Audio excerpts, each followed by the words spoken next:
알기 쉬운 경제 완전 정복. 가장 가까이 있는 생활 경제 뉴스. 김은경의 생생경제. 거울아 이 세상에서 누가 전화를 제일 잘 받니? 호로록 2588 이국주. 어머 내가? 하긴 대리운전 상담원 하면서 훈련 좀 했지. 고객님들이 개그도 잘한다고 칭찬도 해주셨어.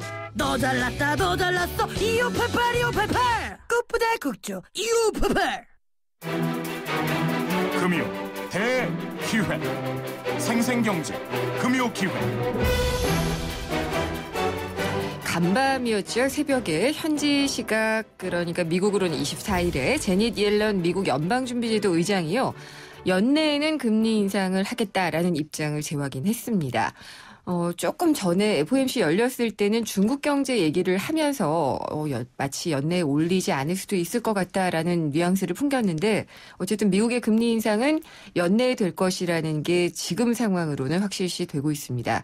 이렇게 되면은 또 세계 각국의 움직임이 빨라질 수밖에 없는데요.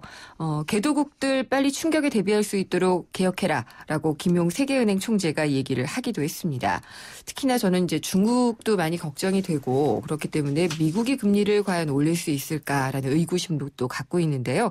세계 경제 동향을 살펴보는 금요기획으로 오늘 마련을 해봤습니다. 특히나 오늘은 G2, 미국과 중국의 정상들이 만나는 정상회담이 예정이 돼 있기 때문에 더욱더 주목이 되는 날인데요. 오늘 함께해 주실 두 분을 소개를 해드리겠습니다. 먼저 김영익 서강대 경제학부 교수님 나오셨습니다. 안녕하십니까? 네, 안녕하십니까? 네, 오랜만에 뵙습니다. 그리고 한국금융 ICT 융합학회장이신 오정근 건국대학교 특임 교수님 자리하셨습니다. 안녕하십니까? 안녕하세요. 네, 오랜만입니다. 두 분 인사 나누시죠. 네, 반갑습니다. 네, 세계 경제에 있어서는 뭐 최고의 연사들이 나와주셨기 때문에 저는 잘 듣도록 하겠습니다.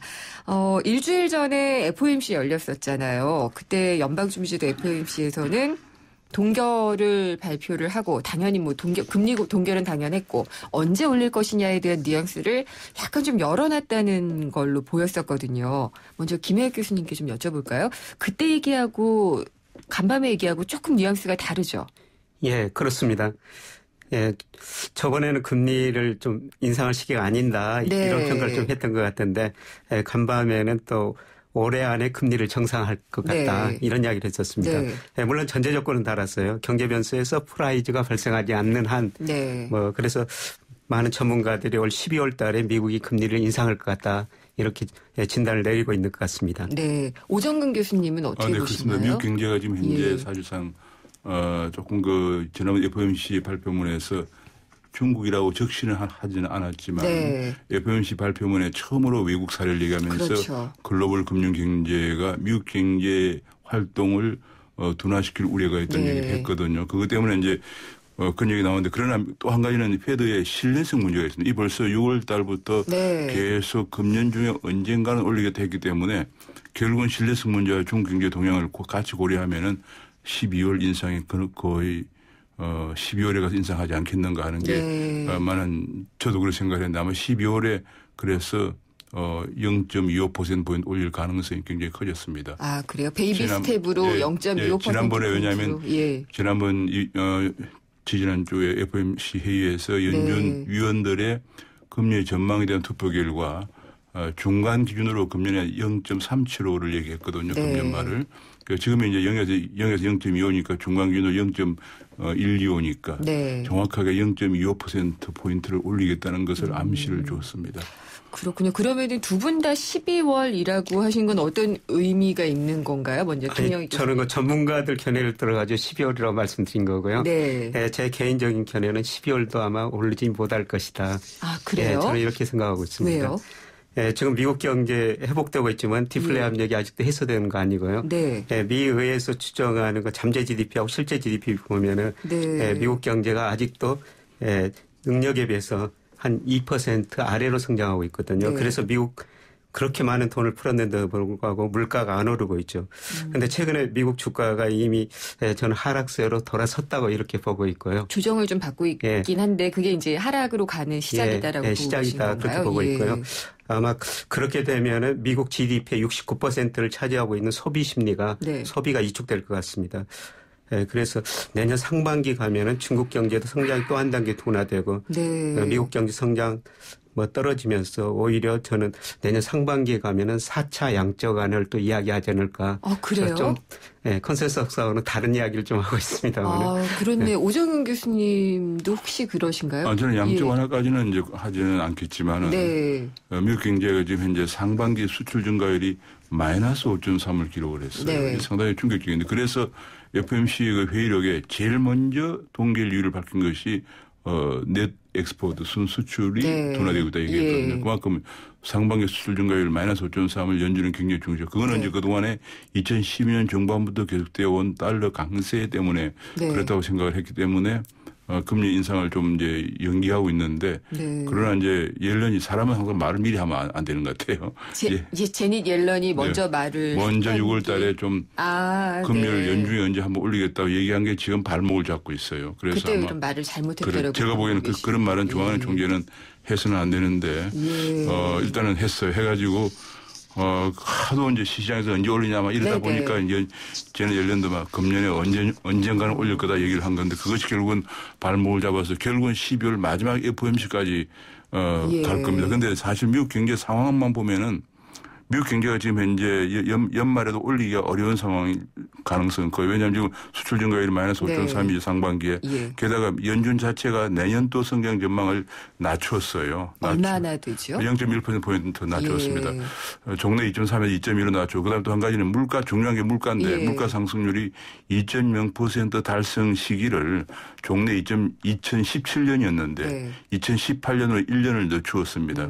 그만큼 현재 미국 경제가 연준이 금년 초에 중반에 6월 달에 예상하던 것보다도 좀 나빠지고 있다는 것을 보여주고 있거든요. 그래서 그렇지만은 저 생각으로는 이제 미국에서 돈이 워낙 많이 풀렸고 하기 때문에 아마 이걸 점진적으로 지금 이제 연준에서 얘기한 거 보면은 금년에 말에 연준 위원들은 0.37로 내년에 1.67로 이렇게 보고 있으니까 금년 말에 0.25 올리고 내년에 한 4번 정도 걸쳐가지고 베이비 스텝으로 점진적으로 올리지 그러면 않을까. 1%포인트 정도 올라가겠네요. 그렇죠. 그러면 이제 한 번에 0.25 정도씩 이제 퍼센트포인트씩 올린다는 얘기인데 그것이 이제 지금 현재 그것도 지금 현재 김 교수님 말씀대로 참 중요한 게 중국 경제가 어느 정도 충격을 줄 것인가를 고려를 할 겁니다. 아마. 알겠습니다. 네.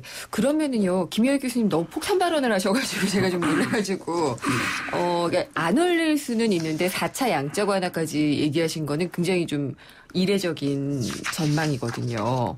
그거는 미국 경제 자체만으로만은 아닌 거죠. 그러니까 외부 변수, 중국 경제라든지 이런 걸 볼 때 그런 걸 해야지 된다는 말씀이시죠? 지금 전 세계적으로 제가 보면은 모든 나라가 공급과잉이거든요. 특히 이거 제조업에서 공급과잉입니다. 이거는 미국도 마찬가지고 중국도 마찬가지고 우리도 마찬가지입니다. 우리나라가 제조업 재고일 지수라고 통계청에서 발표하는데요. 그게 보면 7월 통계가 얼마 전에 발표됐습니다마는 2008년 글로벌 금융위기 수준이거든요. 우리나라 제조업들도 생산을 해놨는데 물건이 지금 안 팔리고 있다는 것이죠. 그래서 재고가 많이 쌓였는데 이거는 전 세계적인 현상이거든요. 이거는 미국도 마찬가지입니다. 그렇죠. 이게 이제 뉴노멀이라고 하는 건데 이번에 그 FOMC 발표문 맨 마지막 패러그래프가 굉장히 중요한데 맨 마지막 패러그래프에서 뭐라고 했냐면은 미국 경제가 정상화되어서 금리를 정상적인 수준으로 올린다 하더라도 종래 정상적이라고 생각했던 수준보다는 낮은 수준을 유지할 것이다 얘기했습니다. 그 얘기는 뭐냐면 미국 경제가 2008년 이전의 수준보다는 정상적으로 회복되더라도 이전 수준보다는 낮은 생산활동 수준을 유지할 것이고 그에 따라서 정상적이라 하더라도 금리 수준이 과거보다는 낮을 것이다 얘기했고 그래서 그 얘기는 뭐 양적 완화까지는 이제 아직 좀 성급한 얘기가 되겠습니다. 그렇지만은 금리는 과거보다는 낮은 수준을 유지하면서 경제활동에 대해서 굉장히 지금 조심스럽게 접근하고 있다는 것만은 분명합니다. 제가 또 두 분의 그 일관된 답변에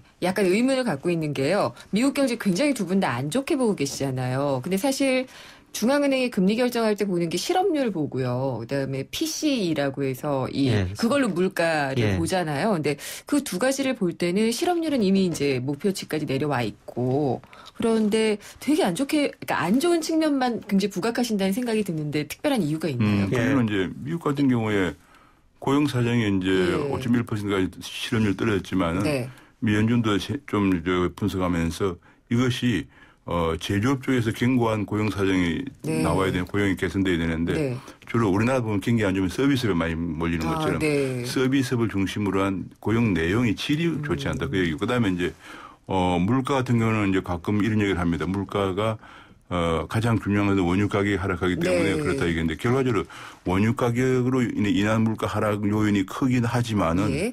물가가 하락하면은 기업가들이 생산해서 이익 전망이 불투명해요. 알겠습니다. 왜냐하면 예. 투자해서 생산할 때 출하할 때 그 물건 가격에 대해서 그렇죠. 올려받지를 못하니까 그렇기 때문에 투자가 크게 개선되지 않는 부분이 그것이 물가의 원인도 중요하지만은 결과 물가가 낮으면 그래서 디플레이션을 무서워하는 거거든요. 알겠습니다. 그래서 제 생각은 미국이 아까 그 마지막 패러그래프 얘기한 것처럼 굉장히 신중하게 금리를 조금씩 올릴 것으로 보여지고 제 생각에 정상적인 수준으로 하는 것은 2018년 정도 가야 되지 않겠는가 생각합니다. 알겠습니다. 네, 고용에 대해서 조금 더 제가 말씀드리면요. 네네. 교수님이 말씀하셨습니다만 지금 저희가 3부 마무리를 원래 해야지 될 시간이 조금 넘어서요. 네. 간략하게 설명을 해 주시거나 아니면 4부에 하시는 게 어떨까요? 네, 4부에 알겠습니다. 그러면 금요일 잠시 후 3부 마치고요. 4부로 이어가도록 하겠습니다. 소 잃고 외양간 고친다는 말이 있죠. 이미 잘못된 뒤에는 손을 써도 소용없다는 얘긴데요. 산업 현장의 안전 보건도 예외가 아닙니다. 오는 11월부터 산업재해 예방을 위해 지게차 부딪힘 사고 예방 집중 활동이 전개됩니다.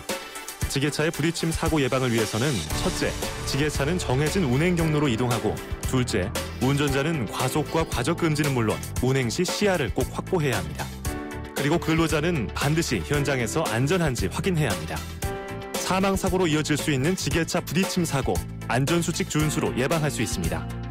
이 캠페인은 고용노동부와 안전보건공단이 함께합니다.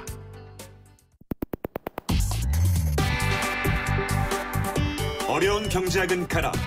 귀에 쏙쏙 들어오는 김인경의 생생경제.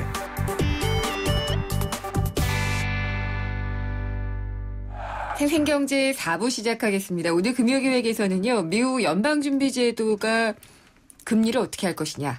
여기에 따라서 세계 경제가 굉장히 달라질 것인데 그 영향 그리고 향후 전망을 해보고 있습니다. 김영익 서강대 경제학부 교수님, 오정근 건국대학교 특임 교수님과 함께 이야기를 하고 있습니다. 제가 3부를 그냥 과감하게 잘랐는데요. 김영익 교수님께 발언 기회를 드리도록 하겠습니다. 그래서 왜 고용 사정이 안 좋다고 보시는지. 네, 물론 미국 고용이 많이 늘어났죠. 2008년 2년 동안 일자리가 2기를 겪으면서 872만 개 감소했습니다. 그런데 그 이후에 늘었죠. 1264만 개 늘어났거든요. 네. 실업률도 10%에서 5.1%로 떨어졌습니다. 그런데 일자리 질이 별로 안 좋다. 아까 교수님께서 교수님께서 말씀하셨습니다만 사실 제조업에서는 잃어버린 일자리 40%밖에 못 찾고요. 나머지 다 서비스업에 찾은 겁니다. 그런데 미국 통계에서 그 고용률이라는 통계가 있는데요. 16세 이상 일하는 비율인데 2기 전에 66%였어요. 근데 지금 63%로 오히려 더 떨어졌습니다. 미국 사람들이 아직도 일을 하지 않은 사람들이 더 많아졌다는 겁니다. 그러면은 그 실업급여를 받고 있는 사람들이 더 많아졌다는 얘기인가요? 예. 그러니까 고용 사정이 실업률 떨어졌다는 것만으로 좋아졌다라고 얘기하기 어렵다는 말씀이시죠? 그리고 미국이 이제 물가가 안 오르기 때문에 금리 인상 못 했는데요.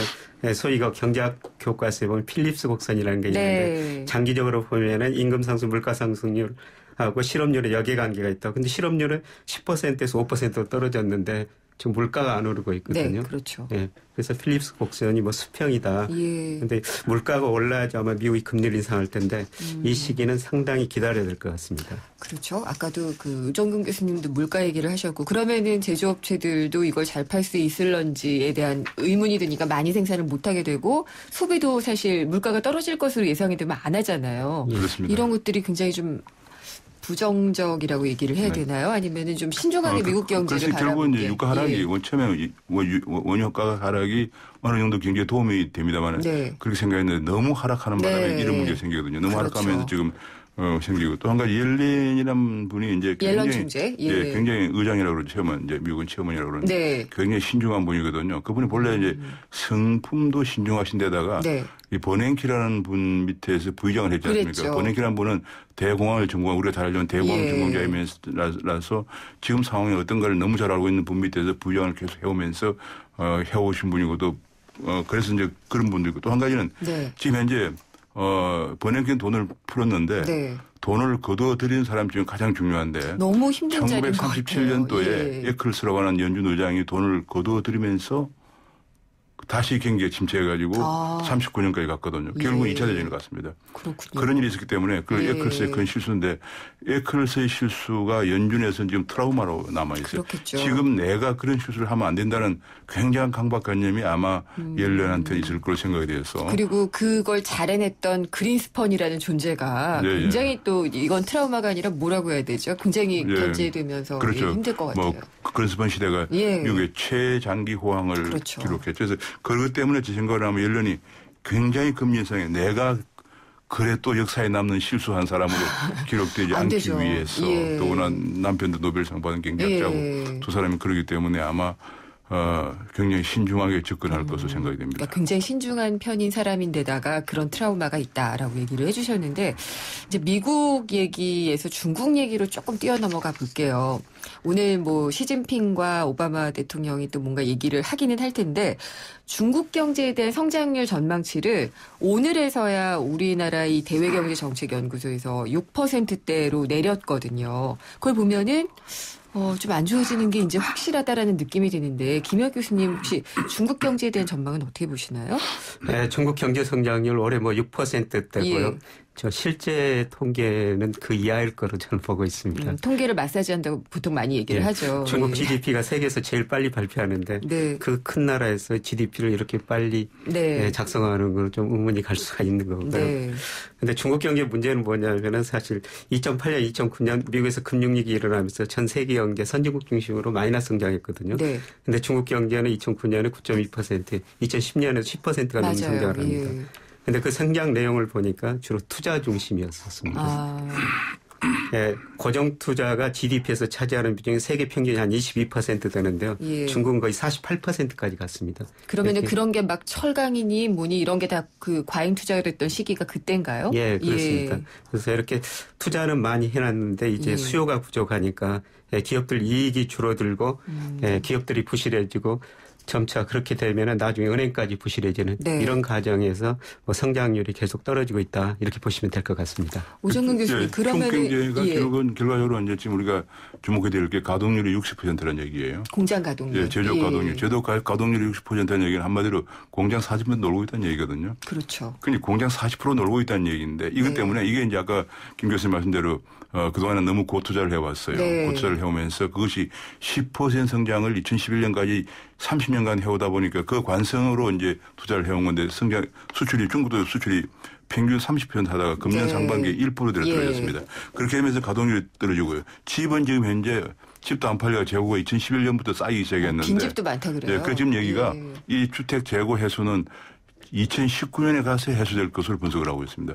그러니까 이게 중국 경제 그래서 중국 경제가 위안화 국제화를 해서 아시아 지역의 통화를 가져가지고 가능하면 철상을 해왔는데 도저히 견디다 못해서 절하한 거고요. 이 질문 드리려고 그랬어요. 중요한 포인트는 이번에 절하로 끝나지 않고 보통 환율 문제는 국제적으로도 항상 막후에서 협상을 합니다. 이건 왜냐하면 다들 이제 외계인 상황을 우리는 절대 절하하지 않는다. 그럼 오늘 제가 그 얘기입니다. 이 미중 정상. 네, 저는 할까요? 옛날에 플라자 합의도 그랬고 최근에 아베노믹스 할 때 엔화의 엄청난 절하도 사실은 미국의 내락이 있었다는 게 나중에 밝혀졌거든요. 밝혀졌나요? 그럼 그건 이제 간접적으로 내가 했다는 얘기는 안 했지만은 작년 3월에 워싱턴에 있었던 G20 재무장관 회담에서 재무장관 중앙은행 총재회담에서 우리가 이제 아베노믹스가 환율이 너무 떨어지니까 타격을 받으니까 우리가 그걸 공개할 준비를 했었는데 그걸 알고 미국에서 G20 회담 하루 전에 재무차관이 우리는 일본 정책을 지지한다라고 발표를 했습니다. 그걸 회담 회의 하루 전에 발표했다는 것은 한국이 타격이죠. 한국 너 와서 쓸데없는 소리 하지 마라 이런 얘기거든요. 워닝을 준 건데 그 정도입니다. 국제 금융 외교랑은 그런 건데 제가 보기에는 이번에도 아마 겉으로는 이제 뭐 IT 문제 그다음에 상호무역 이런 거 중요하지만 사실 마쿠에서 제 생각으로는 아마 그 밑에 수행하는 사람들 중에는 마쿠에서 환율 문제를 지금 이제 걱정하는 게 환율 문제를 중국이 어느 정도 경제가 어려우면 미국도 타격을 받을 것이기 때문에 어느 정도 절하하는 것을 용인해주고 그 대신 뭐 보잉을 뭐 한 300배 사준다든지 뭐 이런 식으로 이제 만약에 마쿠에서 어느 정도 그런 게 지난 아베노믹스처럼 있다고 하면은 한국은 완전히 낙동강 오리알처럼 큰 문제가 생기거든요. 왜냐하면 엔화도 절하가 타격을 그렇죠. 반대다가 위안화까지 추가 절하가 있다 그러면 큰 문제니까 저는 이번 회담이 이런 문제가 가장 지금 걱정이 되는 부분이 하나고 그래서 한국 경제가 지금 그 정도로 만만치가 않습니다. 김효익 교수님, 그러면 이 위안화의 평가 절하를 이제 용인하는 것이 뭐 오늘 어떤 식으로든 마크에서도 협의가 되고 뭐 간접적으로 용인을 하고 이런 것이 나오면은요. 중국이 위안화 내리고 이런 걸 가지고서는 이 꺼져가는 경제를 살릴 수가 있나요? 그것만 해갖고서는 절대 안 될 것 같은데. 저는 앞으로가 위안화 환율과 자유화해가는 과정이 남아있다고 보는데요. 예, 그게 이제 중국은 그렇게 한다고 하죠. 예. 이번에 중국 주가 급락했지 않습니까? 네. 그래서 중국 정부가 여러 가지 대책을 나왔는데 주가 올라가지 못했었습니다. 네. 그래서 저는 이번에 중국 정부가 이걸 깨달았지 않았을까. 사람은 통제할 수 있지만은 시장은 통제할 수 없을 것이라 아마 그걸 깨달은 것 같습니다. 중국 사람들이 우리나라에서도 배우고 갔다는데 우리나라도 88년에 주가 폭락하고 89년에 뭐 한국은행에서 거의 2조 7천억 통화를 발행해가지고 3투신 통해가지고 주식 사겠는데 주가 잠깐 오르다가 1000에서 500까지 떨어졌지 않습니까? 아마 중국 분들이 우리나라에서 그런 걸 배워갔다는 겁니다. 근데 중국이 앞으로 이게 기업 부실, 은행 부실 구조조정을 해야 될 텐데요. 저는 구조조정 소단이 이번에 주가도 뭐 앞으로 시장에다 맡길 것 같고 금리 자유화나 외환 자유화를 통해 가지고 시장을 통해 가지고 자유하는 방향으로 서서히 나가리라고 보고 있습니다. 그게 해소책이라고 생각할 거라는 말씀이시죠? 그렇죠. 그러면 금리를 자유화하면은 돈이 정말 효율적 생산성이 높은 데로 이동하게 되거든요. 그동안 금리를 규제하고 그걸 자금을 인위적으로 규제하다 보니까 그냥 돈이 쓸데없는 데로 가가지고 가행 투자 문제가 발생한 거죠. 그러면 그 시점은 어떻게 점진적일까요? 아니면은 좀 더 속도감 있게 진행이 될까요? 저는 조금 속도감 있게 진행되리라고 보는데요. 중국의 목표가 그동안 제조 강국, 무역 강국이었습니다. 그런데 이 사람들이 추구한 것은 이제 위안화 국제화 금융 강국입니다. 그래서 조금 속도감 있게 진행되리라고 보고 있습니다. 근데 오 교수님, 그러면 이렇게 속도감 있게 막 자유화 진행하고 일본은 뭐 계속 돈 찍어 풀 거고요. 이렇게 하면 우리나라는 어떻게 해야 돼요? 그래서 이제 우리나라는 이제 지금부터 위기를 대비할 수밖에 없습니다. 근데 중국의 제일 문제가 뭐냐면 아까 가동률 제가 제조 가동률 60% 얘기했지만 엄청나게 그러면 공장이 안 돌아가고 재고가 많이 쌓여있지 않습니까? 그러면 이거는 아까 중국이 한국에 가서 배워왔다 80년대 경험을 배우건 우리가 딱 20년대에 따라오고 있거든요. 그때 배우건 주식 부양하는 건 배워갖고 한 가지 배우지 않은 게 있습니다. 그거는 80년대 우리도 과잉 투자가 문제가 있었거든요. 그게 뭐냐면 우리도 그냥 계속 고도 성장하면서 과잉 투자 문제가 있었는데 80년대 후반에 우리가 대대적으로 한 것이 산업 합리화라는 구조 조정입니다. 산업 합리화를 하는 게 이제 과잉 투자된 부분을 줄이고 합병하고 하는 건데 중국은 그걸 못하는 이유가 중국의 가장 큰 문제가 지금 농민공 문제거든요. 지금 농민들이 전부 도시로 올라와가지고 있는데 이 중국에서 과잉 구조조정을 하게 되면 농민공 문제가 실업 문제로 되면서 제2천안문 사태 같은 정치 사회적 문제가 야기될 가능성이 있기 때문에 사회적 불안이 야기될 가능성이 그것 때문에 지금 구조조정을 못하고 그 시진핑도 뭐 다 알지만 그걸 못하고 그래서 이제 이거 그러면 이걸 해결하는 방법으로 그러면은 위안화 국제화를 당분간 좀 연기하고 평가 절하를 해서 수출을 한번 해보자. 이렇게 나오는 건데 제가 보기에는 구조조정을 못하면은 궁극적으로 문제의 본질이 해결이 안 되는 것이기 때문에. 그러고 지금 평가 절하를 해도 세계 경제가 지금 거의 지금 저성장 상태이기 때문에 해결이 안 돼서 IMF 분석에 의하면은 구조조정을 할 경우에는 2018년 경에도 6%를 유지하지만은 구조조정을 못할 경우는 2018년, 19년 들어가면 5%대까지 떨어지는 경착륙을 할 것이라고 이번에 얼마 전에 IMF 보고서를 낸 적이 그래서 제가 보기에는 저도 그 부분이 굉장히 일리가 있다고 생각해요. 지금 구조조정을 할 만한 상황이 아니기 때문에 결국은 중국이 위안화 평가절을 추가적으로 하지만은 해결이 안 돼서 5%대까지 경착륙 가능성이 상당히 커지고 있다 이렇게 보여집니다. 그래서 우리나라는 이제 중국이 5%가 추락을 하는 문제에 대해서도 대비를 해야 되고요. 그다음에 이제 중국이 추가 절하를 하고 엔화는 계속적으로 양적 완화를 지속할 것이고 제 말은 이제 미국 금리 인상에 따른 슈퍼달러 초현적 계속되는 속에서 우리는 어떻게 할 것인가 하는 문제에 관해서 굉장히 심도 있게 걱정을 하면 대비해야 되는 그런 상황입니다. 그래서 아마 김용 세계은행 총재가 개도국들 개혁하면서 준비해라 뭐 이렇게 얘기한 게 그런 큰 틀에서 한 게 아닌가 이런 생각이 좀 들어요. 그렇습니다. 그러면은 지금 구조조정이나 경제개혁 얘기를 하니까 근데 우리는 IMF 사태라는 걸 뭐 어떻게 외생 변수가 있어서 숙제를 좀 빨리 했잖아요. 그때 갑자기 구조조정을 했는데 혼란을 굉장히 빨리 마무리한 편인데 중국은 땅덩어리도 크고 사람도 많고 진짜 이거 닥치면 어떻게 해야지 되나 좀 걱정도 돼요. 네, 그렇죠. 사실 우리는 IMF 때문에 구조조정 빨리 끝냈죠. 네. 그래서 구조조정 끝내고 뭐 안정성장 국면에 들어섰다고 해가지고 뭐 주식시장도 1000에서 2000까지 오르고 그랬는데요. 오 교수님이 말씀하신 것처럼 중국 구조조정 좀 시간이 걸릴 것 같습니다. 근데 그게 이제 고통으로 파생돼서 전 세계에 미치는 영향은 적지 않을 것 같아요. 그렇습니다. 정말. 중국이 지금 이제 GDP가 약 10조 달러 정도 되거든요. 그래서 이 비중이 워낙 크기 때문에 전 세계가 전부 중국 때문에 지금 현재 중국 때문에 중국이 저렇게 추락을 하면서 가장 먼저 피해를 입는 나라가 중국의 원자재를 수출했던 브라질 같은 러시아 같은 남아공 같은 자원 부국들이 지금 당장 이제 브라질은 지금 신용 등급이 투기 등급 강등이 돼 있지 않습니까? 그 다음에 두 번째가 이제 중국에 수출을 많이 했던 동아시아 국가들 한국도 포함되고 대만이라든지 싱가포르라든지 말레이시아, 타일랜드, 베트남, 뭐 필리핀 이런 나라들이 타격을 입게 되는데 그래서 이제 우리나라 같은 경우에는 그런 것에 대비해서 일단은 지금 현재 우리도 좀 구조개혁을 해야 되는 이유가 이제는 정말 우리나라가 구조개혁 내수는 어떻게 하느냐 내수는 결국은 서비스업이 고부가치 서비스를 가야 돼요. 지금 현재 서비스업은 전부 도소매 음식점 숙박업이거든요. 거기에서 이제 금융, 교육, 의료, 관광 이런 고부가치 서비스를 가야 되는 그러기 위해서는 근데 그 부분이 전부 다 규제를 하고 있는 분야예요. 근데 금융 그러면 규제 완화 필요성으로 좀 이어지는 건가요? 왜냐하면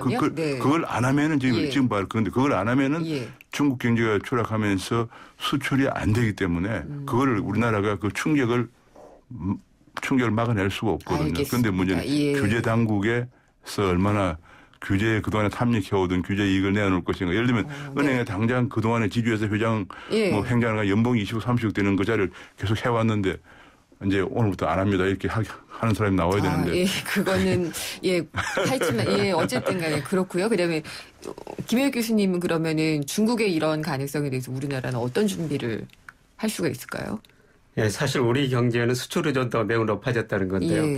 2002년에 경상가격 기준으로 수출이 GDP에 차지하는 비율이 30%였어요. 그런데 2012년에 56%까지 올라오고 최근에 54%까지 떨어졌습니다만 수출 의존도가 너무 높다. 그리고 또 대중 수출 의존도가 너무 높아졌다. 높죠. 그래서 중국 경제에 많은 타격을 받을 수밖에 없고 여기서 내수 뭐 그렇게 많이 늘어날 것 같지는 않거든요. 가계 부채가 높은데. 근데 우리 경제 문제점은 구조적으로 수출 의존도가 높은 상황에서 잠재 성장률이 계속 떨어지고 있다는 겁니다. 지금 잠재 성장률이 3.1% 정도 뭐 KDI 한국개발연구원에서 추정하고 있는데요. 10년 후에는 1.8% 정도로 떨어지고 있다는 겁니다. 그런데 최근에 우리나라 그 채권 시장에서 나타난 것 보면 우리나라 10년 국채 수익률이 2.16%, 미국 10년 국채 수익률하고 거의 비슷해졌거든요. 그러면은 앞으로 10년 후에는 우리 경제 성장률이 미국보다 더 낮아질 것이다. 그거는 이제 어떤 전망이고요. 그럼 이걸 막기 위해서 지금 해야지 될 것은 뭐가 있을까요? 아까 산업의 부가가치 좀 높이는 게 중요할 것 같고요. 근데 저는 최근에 그 리디노미네이션 화폐 단위 변경해가지고 내수를 좀 부양하자.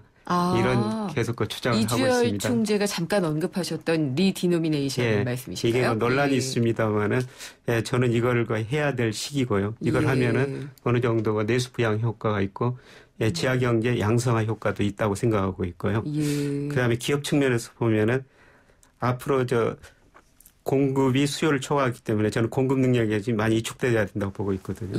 그래서 산업은 존재하지만 그 산업 내에 존재하는 기업체 수는 갈수록 줄어들 것이다. 그래서 기업들이 정말 자기가 잘할 수 있는 게 뭔가 이걸 잘할 수 있는 걸 골라내가지고 투자해야 됩니다. 그렇지 않으면 다 같이 어려질 수가 있습니다. 결국은 그러니까 두 분 다 얘기하시는 게 우리 체질을 개선을 빨리 해놓지 않으면 안 된다는 그런 말씀이신 것 같은데 표면적으로 우리가 가장 먼저 느끼는 그 현상은 금융시장의 그 파도일 거예요, 아마. 이제 뭐 금융이 흔들리고 나중에 실물도까지 이어지는 게 저희가 글로벌 금융위기 때도 다 경험을 해봤기 때문에 시장 측면에서 그러니까 뭐 외환보유액 많다 그러지만은 환율 우리가 어떻게 할 수 없고 어떻게 해야 될까요, 우리 교수님? 외환보유액이 이제 우리 3,600억 달러입니다. 네, 많다는 뭐 얘기가 많지나요? 3,600억 달러인데 뭐 네. 우리는 언제나 위기 이전에도 많다고 그랬어요. 네. 2008년 한 달 전에도 그랬고 9,900년 뭐 많다고 그랬는데 그때는 진짜 바닥이었는데 많다고 그래서 거짓말이었고요. 예. 지금도 이제 3,600억 달러 많은 것 같은데 일단 우리나라에 이제 우리가 외채가 4,400억 달러입니다. 그중에 단기 외채가 1,200억 달러고 또 장기 외채 중에서 1년 내 만기가 들어오는 것도 한 6, 700억 달러 정도 되고요. 그다음 또 한 가지는 주식시장에 들어와 있는 돈이 약 4천억 달러 들어와 있거든요. 네.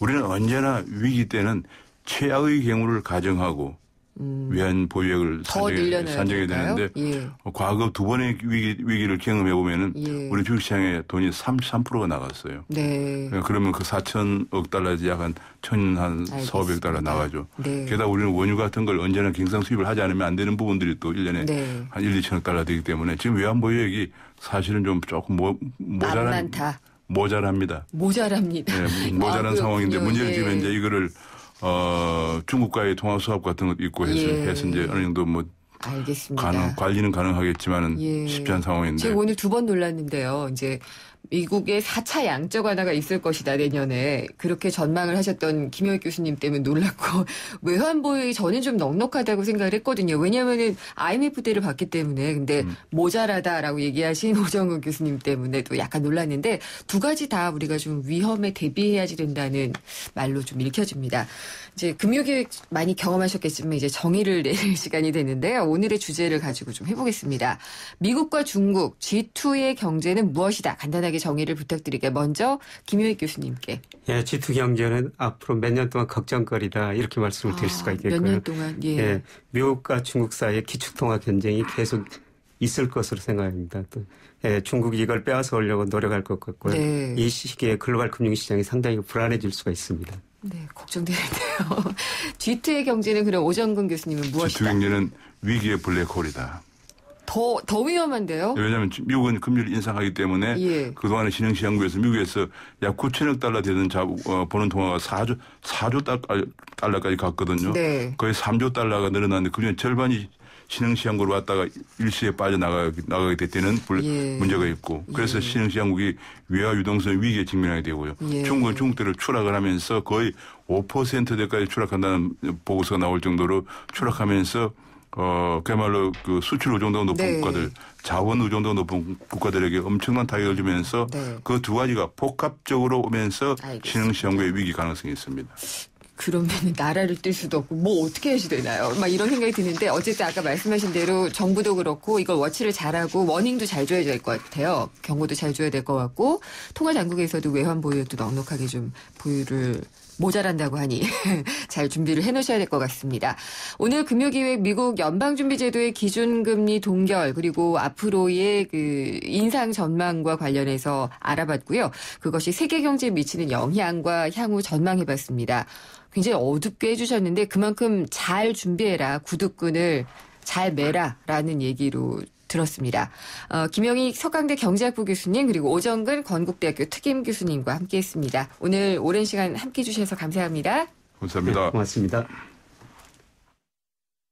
안녕하세요. 태연입니다. 아세요? 하와이 코나 914m 해양심층수에서 찾은 깊은 바다의 깊은 보습. 네이처 리퍼블릭 슈퍼 아쿠아맥스 수분 크림. 해양 심층수로 심층 보습하세요. You are the nature, Nature Republic. 안녕하세요. 고소영입니다. 나이 들면 칙칙함, 주름, 탄력 다 신경 쓰이잖아요. 슈퍼바이탈 크림이 꽉 잡아주니까 피부가 확 살아요. 탱탱하고 환한 피부 여러분도 경험해보세요. 아이오페 슈퍼바이탈 크림. 여잔 아무 온수매트에나 눕는 거 아니야? 아니 그럼 어디 누워요? 어디긴 온수매트니까 보일러 기술을 봐야지. 국가대표 보일러가 만든 또 하나의 보일러 경동나비엔 온수매트. 국가대표 보일러? 경동나비엔.